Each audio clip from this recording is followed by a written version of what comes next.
If the Qur'an is an evidence for you, witnessing for you your goodness, then there is nothing to fear. What awaits you will only be rewards of goodness and blessings. So who are these people? Shaykh Al-Abbad حفظه تعالى, he said, they are the ones who fulfills what is required. They are the ones who fulfill what is required out of them regarding the Quran. They are the ones that fulfill what is required out of them with regards to the Quran.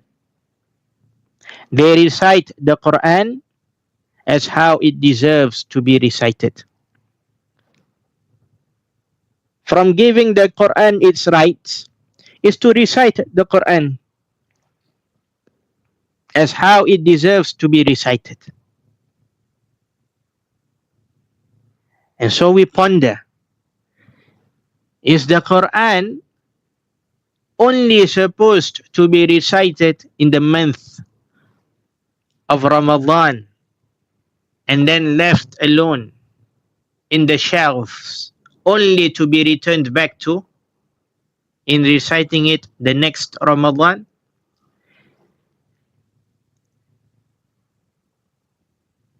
Is that how we are giving the Quran its due rights? That we only turn to it and recite it and open it during the month of Ramadan? Is it from reciting the Quran as how it deserves to be recited that we do not learn the rulings of tajweed? We do not learn how to pronounce the letters properly, the alphabets properly.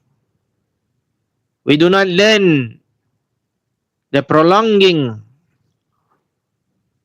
in our pronunciation and in shortening our pronunciation in reading and reciting those letters.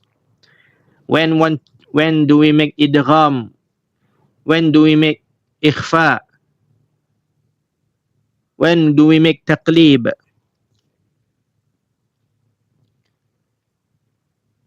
We do not learn how to recite it properly. Is it from giving the Quran its rights? And when we say to a person,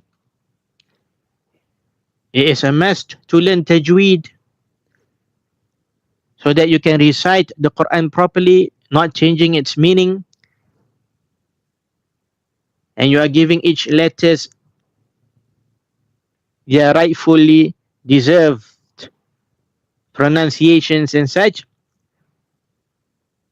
Is it giving the Quran its rights to say tajweed is not important, tajweed is not wajib, I can read the Quran as and how I want, the important thing is to recite the Quran?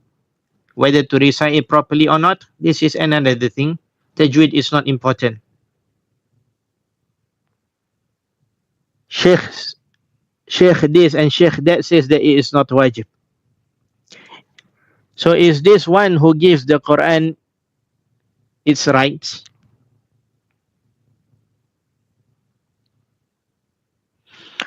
Or reciting the Quran as how it deserves to be recited is in giving importance to reciting it properly, correctly, giving each letters its rightfully right on how to be pronounced and recited, and to recite the Quran every day. Not a day passes except a portion of the Quran is being read by him. A person can spend hours and hours and hours reading the messages on his phone.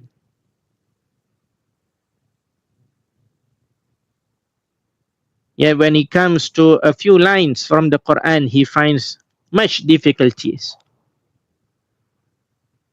So from those whom the Qur'an will be a proof, will be an evidence for them in the hereafter, making them the winners, is one who recites the Qur'an as how it is rightfully deserved to be recited, correctly pronouncing its letters, giving a time in his day to read a portion of it, and such.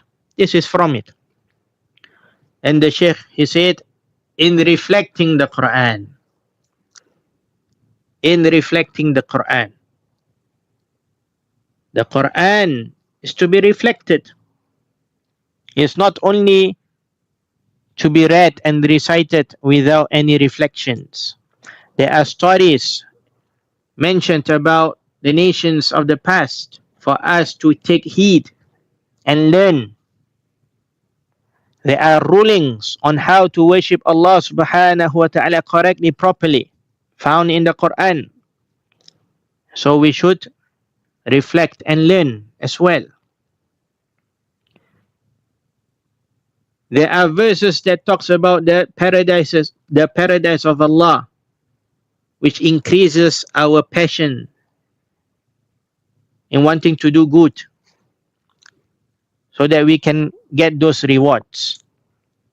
And there are verses in the Qur'an that talks about the fire and Allah's torment and punishments, where it makes a person feel with fear, that will aid him to stay away from the things that Allah had prohibited. All of this he needs to reflect on.